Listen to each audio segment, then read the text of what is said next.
Good morning, guys. Welcome to another episode of Vietnam Innovators. I'm your host, the CEO and co-founder of Vietcetera. Thank you for tuning in for another episode every Tuesday on YouTube, Apple, Spotify, anywhere you get our content. Today, we're filming in a different location at Deutsches Haus. Deutsches Haus is one of the premier office towers and buildings and really icons of Vietnam. It sits here in Ho Chi Minh City. And we're very kind of lucky today to be speaking to the CEO of Deutsches Haus. His name is Horst Geicke. He has a lot to share today, not just about this building, but about his time in Vietnam, his startup investments, and basically his vision for where Vietnam can go and how we, as a society and the country, can go if we can execute and really fulfill that vision over the coming decades and years. Horst, welcome to the show. Thank you very much. Of course. Glad that you came here. Yeah, it's been, I think, 3 years in the making that we've tried to have you on Vietcetera, and we're finally here. Yes, I finally understood what Vietcetera is, and congratulations to your success with really being a very interesting show for Vietnam, but also for expats who are working here in Vietnam. It's very interesting.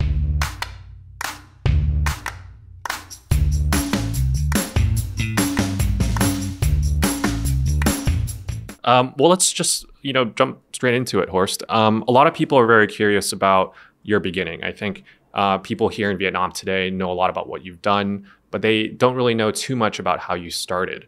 So let's talk about how you got to Asia in the first place and Vietnam as well.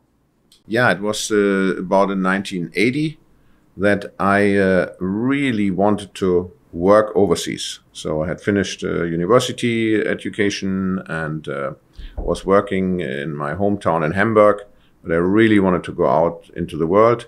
After a stint of a few months in South America and in Brazil, I then had the luck to come to Hong Kong and Taiwan, and in the summer on a trainee program. And I said, I want to get out to Asia. I want to work there, get a job, because things happen so fast. Especially in Hong Kong was such an open society in terms of doing business, getting things done. All the advantages Hong Kong had at that time. Singapore was very similar. So that attracted me versus staying in Hamburg or in Germany. Well, you get a promotion not by what you have done. You got a promotion by how many years you have sat on a certain chair. And I didn't want to go that pathway. So I came here and a few years later started my own business in the export and manufacturing world. Would you say that kind of approach to your career is also applicable to those perhaps sitting in Germany today or not in Vietnam? Would you encourage them to come out to Asia as well still? Well, I would encourage everyone. I mean, now we are very globalized, okay? We are 30 years forward. Globalization is everything, what has driven the huge growth we have in the world in the last 30 years. Yes, I would still encourage them to go out. One thing, which is my regret, I would encourage them to learn wherever they start going and be seated for a 2-year job or a 3-year job overseas to learn the language. Learn the language. Okay. Even today, you think it's not that important anymore because you can Google Translate, you can do all of that. And in China, so many Chinese or overseas Chinese, they don't even write their own language. They can speak it. But it is just a different thing. It also shows that you engage in the culture and understand the people and the country more. Of course, today information is so much more easier on your fingertips. But that's one thing which I think still is important. So you started as a trainee at a company for a few years. And how did you get into entrepreneurship? Okay, the trainee thing was in the summer of 1980. I started as a general manager of a German trading company in Hong Kong. So I was just a bit older than the office boy. That was really the start. And it was, in those years, it was all about manufacturing in Asia, cheap labor, less expensive products, and so on. And with that, many European and American brand names, manufacturers, relocated their whole operation at the end into China, Thailand, Indonesia. So it was really the golden years, the ASEAN Asian boom. Yeah, and we'll kind of cover that today. And of course, manufacturing is still a very large, important sector in all of Asia, including Vietnam. But it's obviously gone up the value chain, I guess you could say. Which leads me to my next question. What were some of your first ventures in Vietnam? I understand you've, of course, gone beyond manufacturing now. You've done real estate, you've done startup investing. What were some of those first ventures that you did here? Okay. When I started my own business in '85 in Hong Kong and Shanghai, and what I learned in those 5 years and watched, I applied to Vietnam. Because Vietnam and China still today are the only two countries that are completely comparable by the same setup. You have 5-year plans, you have people's committees, you have one-party system, but China opened up earlier, economic opening, and it was clear Vietnam will and has to do the same thing, as it's the best way that the local population, that the country and its people can grow by allowing entrepreneurism. And this is what happened in Vietnam, but a bit later than China. And from that, I think I learned. So I came here the very first time in 1995 on the state visit of the German Chancellor Kohl. And that opened my eyes what the potential is here. And I wanted to do similar investments than what I did in China already. On that trip, there were a lot of top German companies, and they didn't even know how to start here. So I got involved with that whole business. And my first investments here were with friends, people I met here. So after '95, with the state visit of the German Chancellor, I came and regularly and just met incredible people with whom I'm still today friend, and saw their companies in its infancy, like Dat Viet, like AA Corporation were invested. Most importantly, I bought a piece of land on Mê Linh Square here in Ho Chi Minh City, which is exactly the land, the plot where today Vietcombank has its Saigon headquarters. I bought that piece of land for the incredibly low amount of, what was it, like $3 million. Can you believe this? But it was in a joint venture with a local tourism company. And after 2 years, I realized that it's a little bit of a too big project that I can manage. And also the time wasn't right. So I sold this piece of land after restructuring this whole joint venture back to Vietnam, my 70%. And it ended up with Vietcombank. And even they needed 12 years to even start construction of this building. It only was completed like 4 years ago. Now, with that experience and the cash I got out of it, I said, okay, I have investments here. Let's institutionalize it. Let's make it professional. I like the people, like the country, got a lot of friends, and said, okay, I will set up also my office here. And I founded with my partner from Hong Kong, the fund management company VinaCapital in October 2003. And when you started VinaCapital, were there other professional fund managers already here in Vietnam? Yes, there was the oldest and established one, which also is today the largest, Dragon Capital. And then there was a smaller boutique shop called Mekong Capital, I think it was. Yeah. Nice guys. And they said, sorry, we have no problem with competition, but there is no market for another fund management company here. This country is way too small, and it's developing too slowly. Yeah. So that, of course, was not happening. It took 2-3 years, but then it really Well, the pace now country is developed. just incredible. Yeah, I think. yeah, okay, but that is all now. The story is now 20 years ago, right? Yeah. So. Yeah. Amazing. Okay. Horst, so let's talk about your vision for that professional fund management firm that you set up, VinaCapital. What was that vision? Well, the same vision that I had in Hong Kong was the company PAG, which was a much larger and already advanced company. And VinaCapital was basically the branch for this country because you cannot do investments here if you run it as a satellite out of Singapore, Thailand, and so on. It's you don't get the right deals. You need to be here. You need to set yourself up. And at that time, there were many fly-in, fly-out fund managers, and they were all not that successful. So, well, the idea is never forget that it's not your money you're investing. You're investing your investors' money, other people. So you should take even more care of that. Of course, it's a huge responsibility. But if you get that right, you don't have to worry about the profits. Because if you do everything right for the investor, the money will automatically follow through the whole system of bonuses, management fees, and of course, increased volume, more investments, more trust. And the other vision was very clearly this country will open up.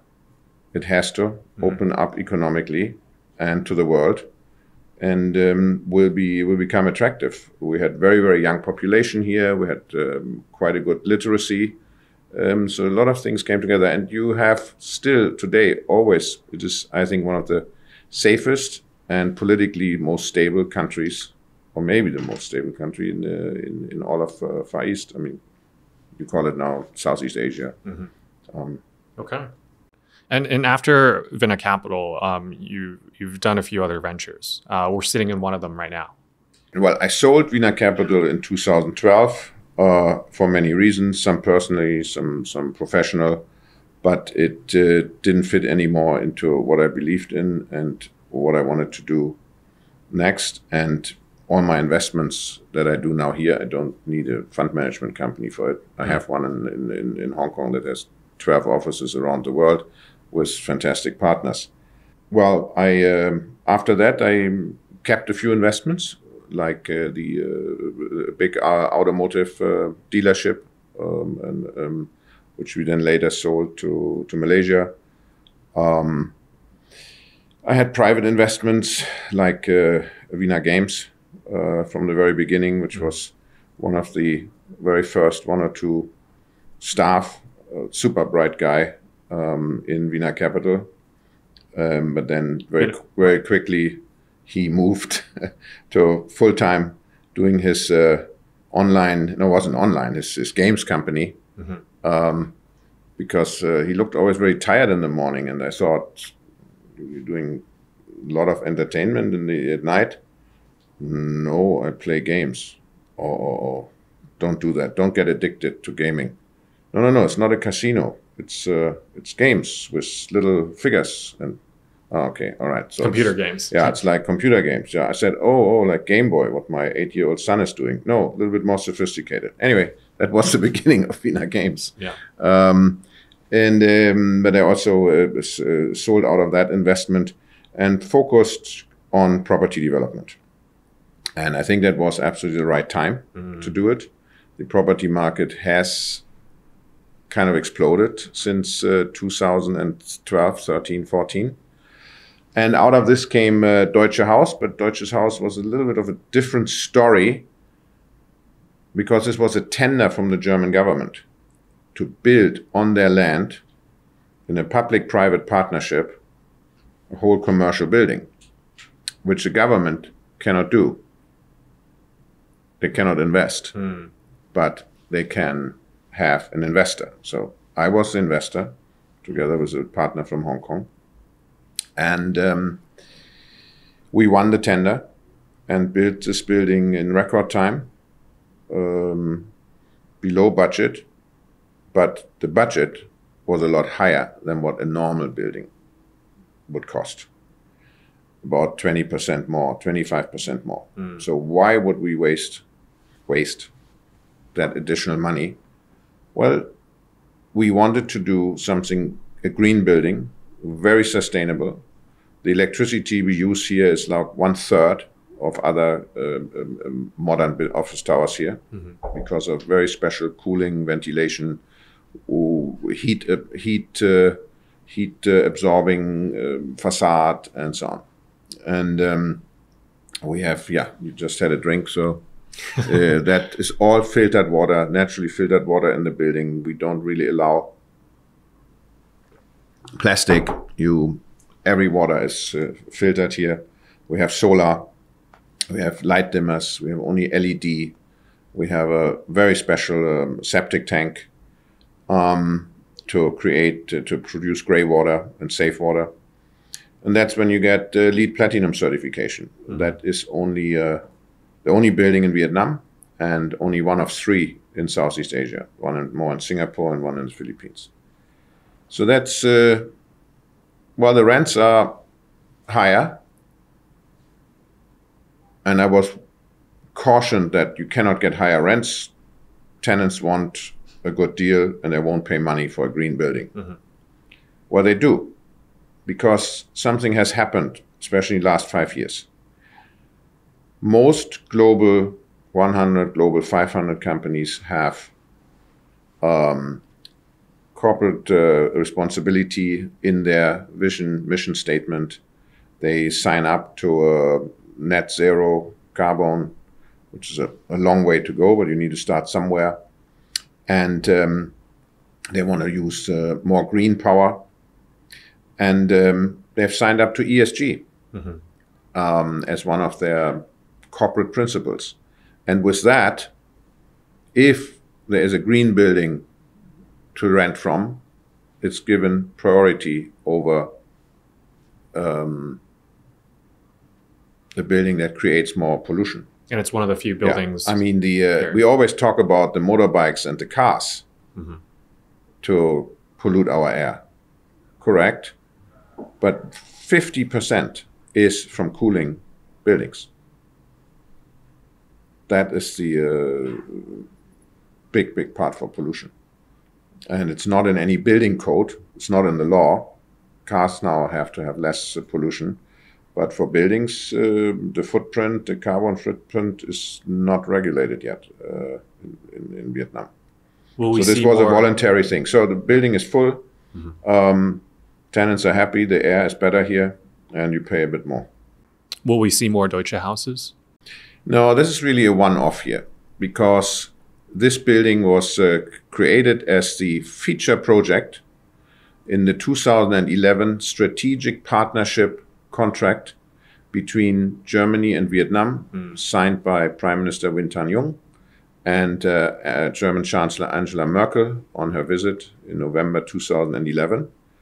And it was supposed, and it did, to show the strong bonds, partnership, cooperation in many fields, and starting with this building. So in this building is about 30% of the companies here have been attracted to Vietnam through our promotion to show Vietnam is a destination for service companies, for manufacturing companies.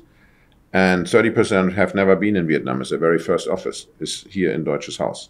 Because we also provide support. We have incubator service, we have arrival service, and there's a community also in this building.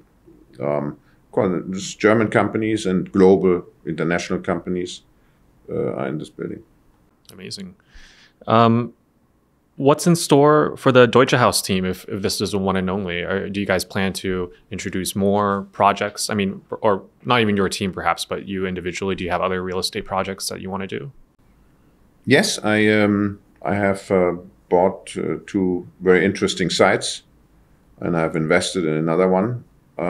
Again, doing a sustainable building, green buildings. But the main project that's up and running is on the coast in Ho Tram. We have built over 80 villas with very happy buyers, and it's coming a hotel and 300-400 apartments.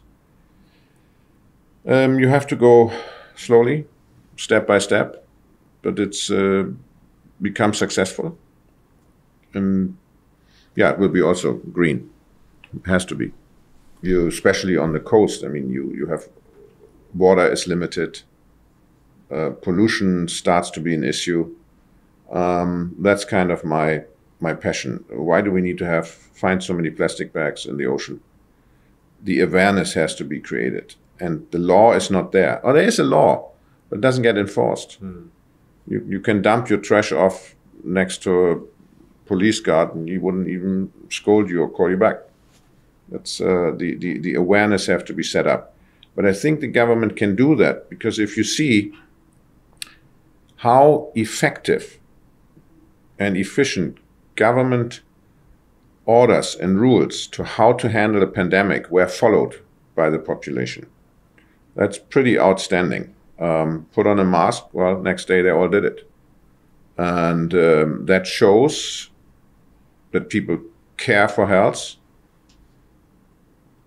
listen to instructions when it's needed, and it definitely was needed during the pandemic. Well, now we need some instructions about pollution, and not to burn your trash behind your house, what they do in Hanoi, and the air is so bad, and throw your plastic bags out of your driving truck or car. This it can be done. It's an educational process.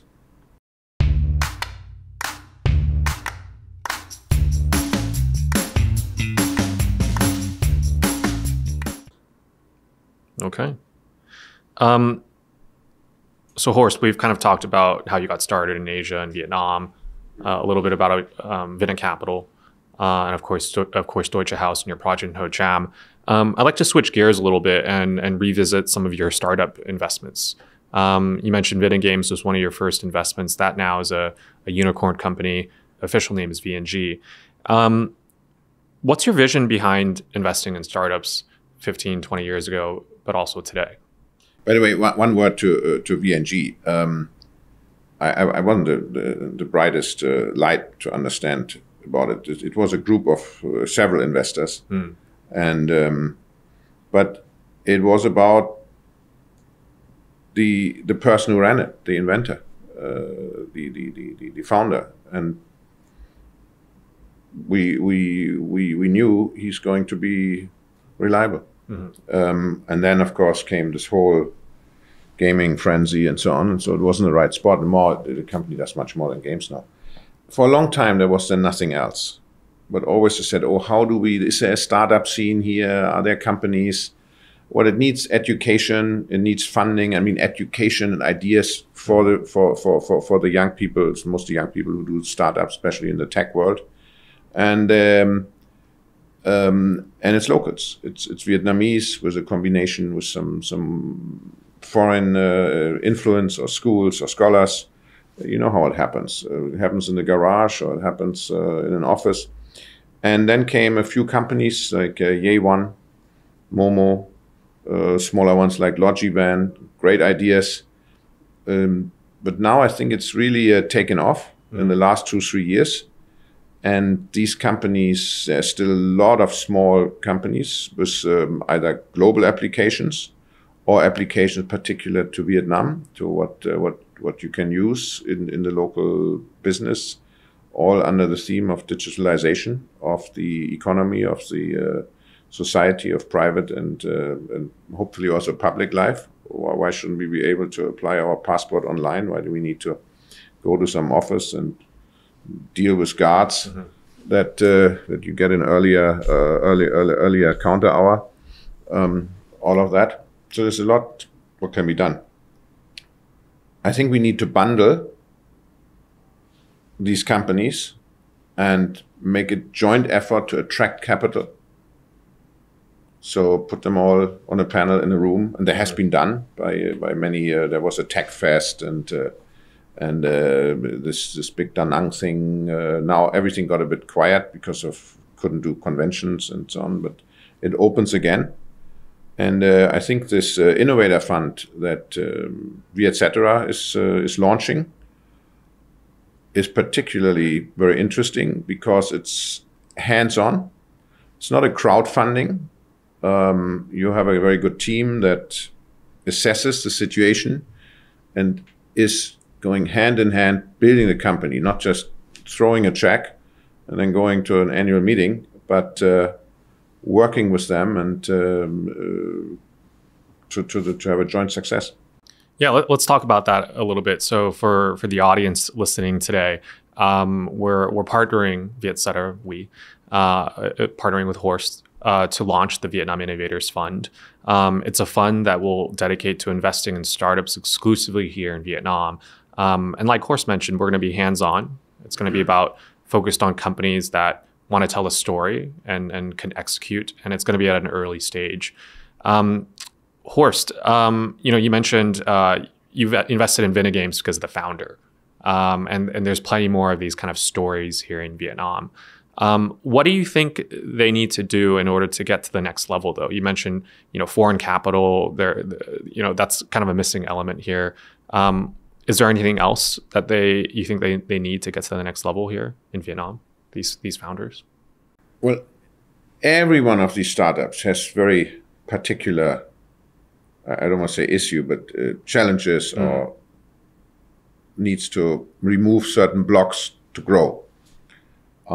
It starts, of course, with licenses and permits, and if there's a strong partner, he can help who has better experience in that, professional help, but they normally don't have money to pay expensive consultants to handle these things. So it's hands-on, but it's also through getting the right partners for them. They have to open up, not just for capital, but also get involved. So there are funds in this country who are doing that, but the whole scene is not yet so known, not yet so we have to build established, right? I mean, we're not here in Palo Alto where you can walk down 2 streets and have 100 shops that are looking to fund new ideas and new companies. The other challenges is always in this business that a big company, an established company, an incumbent, is watching that, we are missing something here. This is a great idea. And then they, with all their R&D money, they can develop it faster.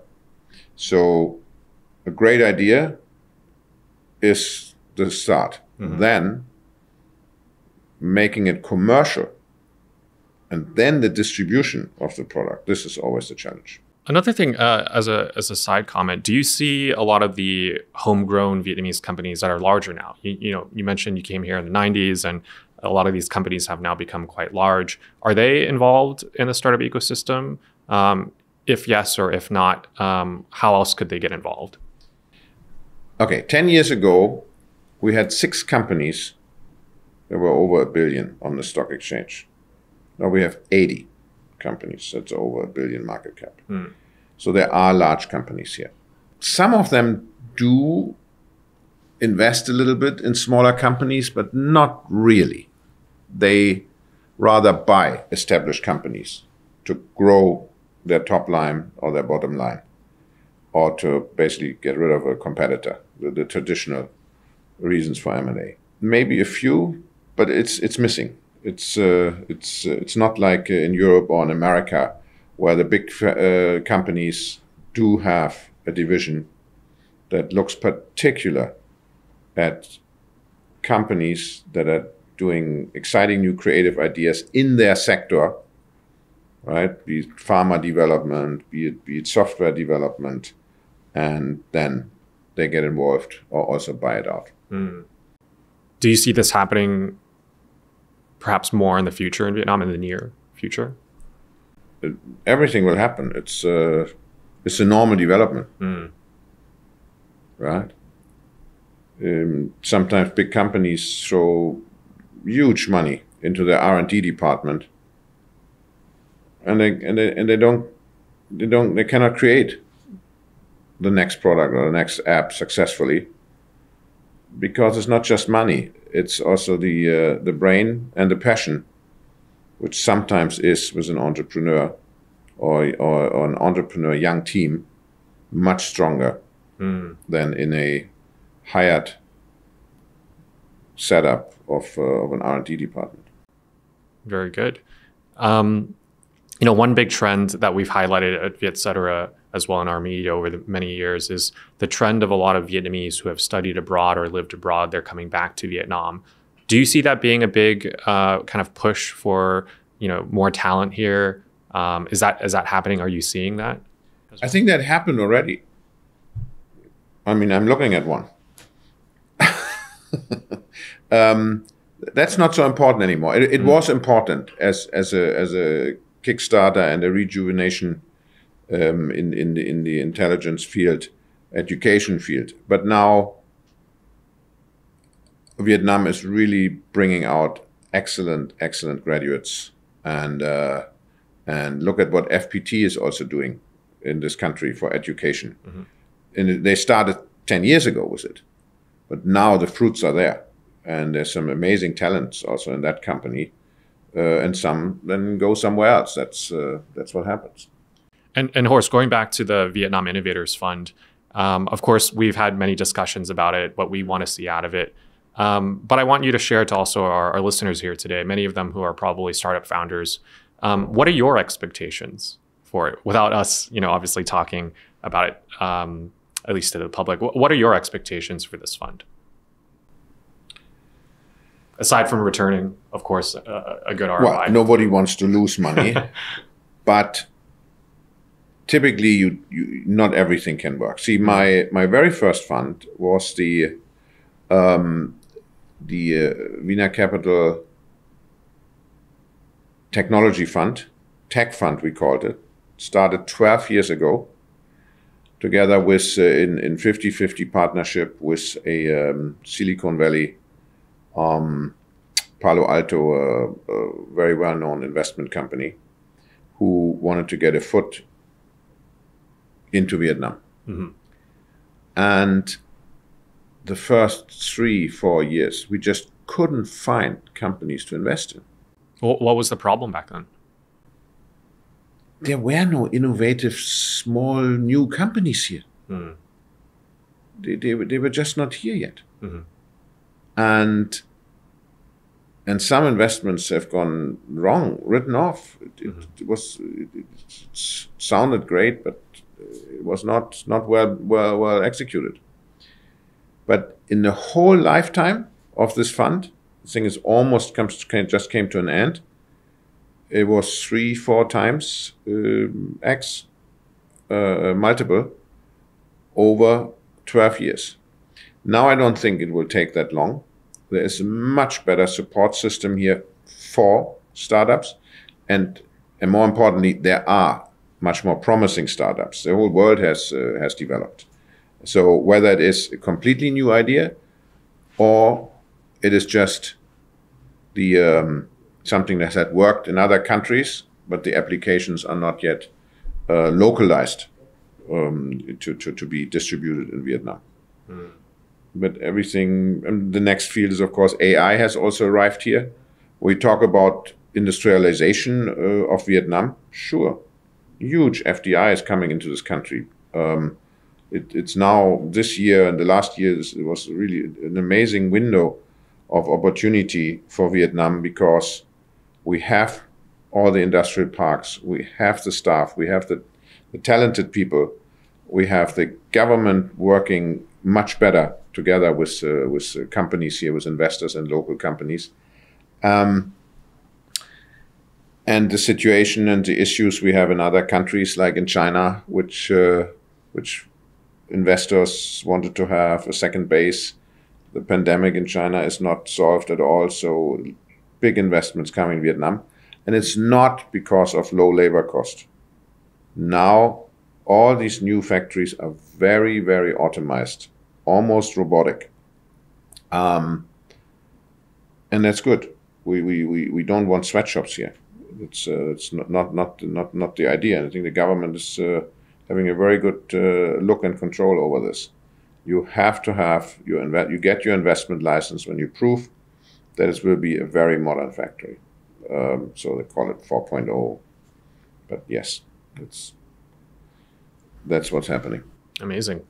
Well, thank you for sharing these insights with us, Horst. Everything from real estate to startups to manufacturing. Hopefully our listeners here today have learned a thing or two. And for those of you looking to invest in Vietnam, or perhaps even just take a look at Vietnam, keep reading and listening to all of our shows and our website here at Vietcetera. We hope our insights shared by Horst today have been insightful. Horst, before we log off today, is there anything else that you perhaps would want to share to our audience as a parting note? Well, if these are young entrepreneurs, I think very important from the beginning, get your corporate governance right, sign up to ESG, have one or two reliable mentors, and you will find your way. Excellent. Well, there you have it.